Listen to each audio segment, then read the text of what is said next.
Okay, special episode tayo. This is special episode 1744, 1745, and 1746. Dahil nabanggit yung pag-ibig, no? Tanungin natin tong barahang to. Ano ang sinasabi niya or mensahe niya?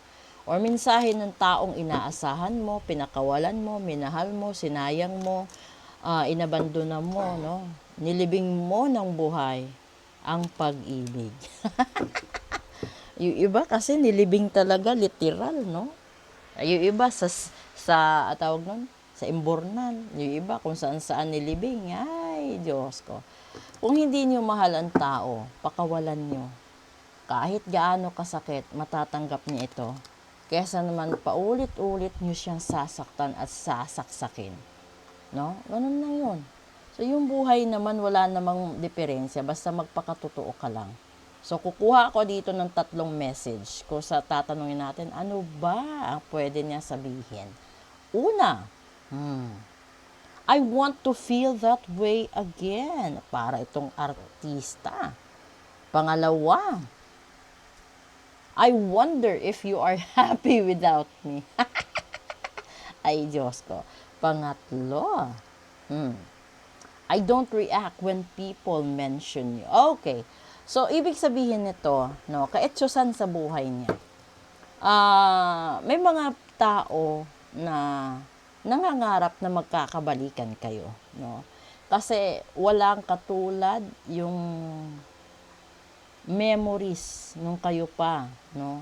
Ito yung mga memories na napakasarap at napakaganda. Siguro kakaiba, no? Sa past mo, sa present, and then sa future. Kung meron ka mang wife, tapos na in love ka sa third party, and then bumalik ka sa wife mo, then you realize na mas gusto mo yung third party, and nagtataka ka or nag-iisip ka, nag-i-stalk ka, or nagwa-wonder ka, pasaya kaya siya kahit wala ako? Kasi sa live ko, lagi ko itong naririnig. Or sasabihin, Madam, pwede ka ba ganito, ganyan? Tanungin mo, Madam, kung si ganito, okay na ba siya? Nakapag-move on na ba siya? Nakarma na ba siya? Or nakonsensya ba siya sa pag-iwan niya sa akin? Ganun. Pero, sa puntong ito, yung sinasabi dito ng baraha is, kapag nabanggit ka sa usapan, wala siyang reaction. Dead ma siya. So, ibig sabihin nito, ayaw niyang maungkat or masira ang mga magagandang memories na nakatreasure sa puso't isipan niya.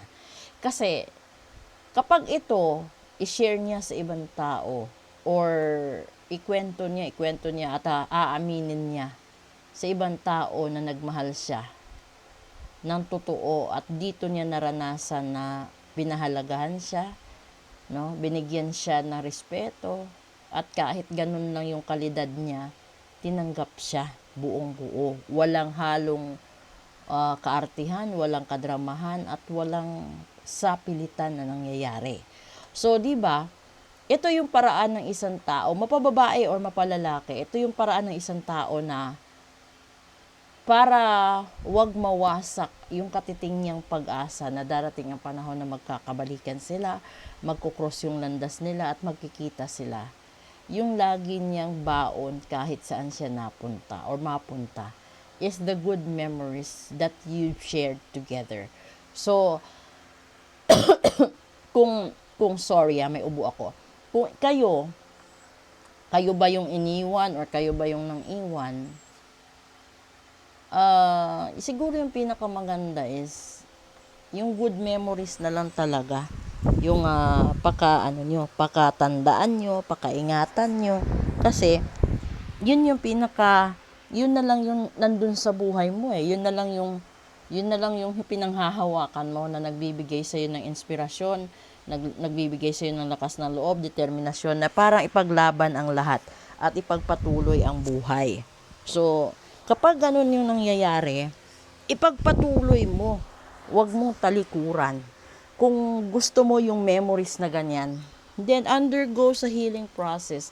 Magmuni-muni ka. Paano mo ba kayang i-improve yung sarili mo para maging deserving ka sa pagkakataon na magkikita kayong muli or pagbibigyan ka na magkabalikan kayong muli. Kasi sa panahon na nagkahiwalay kayo, asahan mo, magkakaroon ng adjustment yan dahil nasaktan mo siya, nasaktan ka, may nasaktan ka at may nakalimutan ka. May na-bypass ka, no? May mga ganun sitwasyon.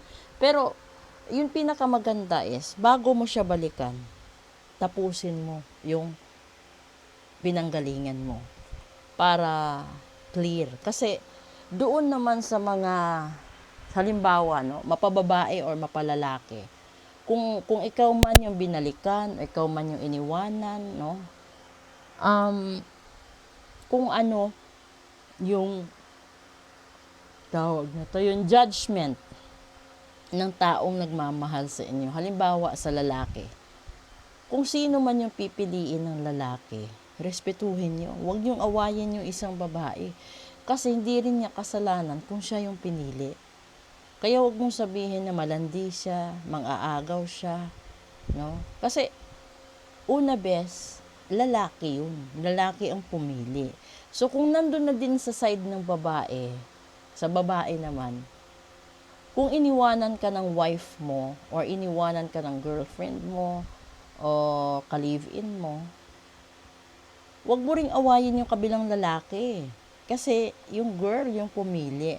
So whoever decides to end it up, you have to respect.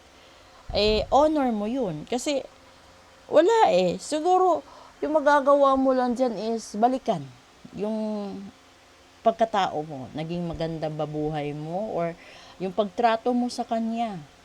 Naging mabuti ka ba? Naging responsable ka ba? Or yung buong pagsasama ninyo, niloko mo siya, no? Pinaniwala mo sa kasinungalingan, pinaasa mo, tapos binigo mo, di ba? May mga ganung pamamaraan So ngayon, siguro itong lalaki or babae na umalis sa buhay mo, sinabi niya dito, gusto kong maramdaman uli ikaw. Nagtatanong ako, matagal ko nang tanong sa sarili ko, masaya kaya siya habang wala ako? Pero ang hindi alam niya na sa bawat panahon na binabanggit ang pangalan niya, never akong nagre-react. Pero deep inside, naaalala kita, namimiss kita, gusto kitang yakapin, gusto kitang halikan, gusto kitang makasama magdamag, gusto kitang makasama panghabang buhay. May mga ganun 'di ba? So yung gagawin mo diyan is you hold on to those good memories and take or remove the bad ones. Kasi toxic yun That's the reason why that a certain relationship broke up. Dahil you focus on the faults of each other or yung pagkakamali ng bawat isa. Yung gagawin nyo na lang naman is kung sino yung nagkamali, siya yung humingi ng tawad. Kung sino yung nagsinungaling, siya yung ituwid niya yun. Siya yung magsabi siya dapat umamin ng katotohanan. Kasi, hindi naman kabawasan sa isang pagkatao or sa pagkatao mo ang umamin ng kasalanan mo at baguhin mo ugali mo. Kasi, walang masisirang relasyon kung kaya mong i-handle ang ugali mo. Nasa ugali wala sa kagwapuhan, sa kagandahan, wala sa talino. Wala rin sa kaseksihan or kamatsuhan. Nasa ugali. Dahil kahit matrabaho, pamilya, komunidad, at sa kung saan-saan pa, yung pinakamahalaga at inaasahan nila is marunong kang mag-adjust ng ugali mo. So, wala kang dapat ikahiya, wala kang dapat itago. Dahil ikaw yan Tanggapin ka man nila o hindi, ikaw yan. So, wala kang magagawa, di ba?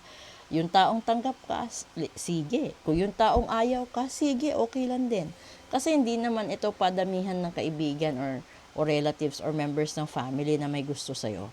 Ito yung sitwasyon na kung sino yung nandyan, sila lang yung totoo.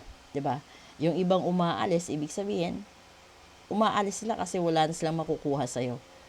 Ganun lang kasimple ang buhay. So, i-double check nyo talaga at malalaman nyo yan kung sino yung totoo at sino hindi. Okay?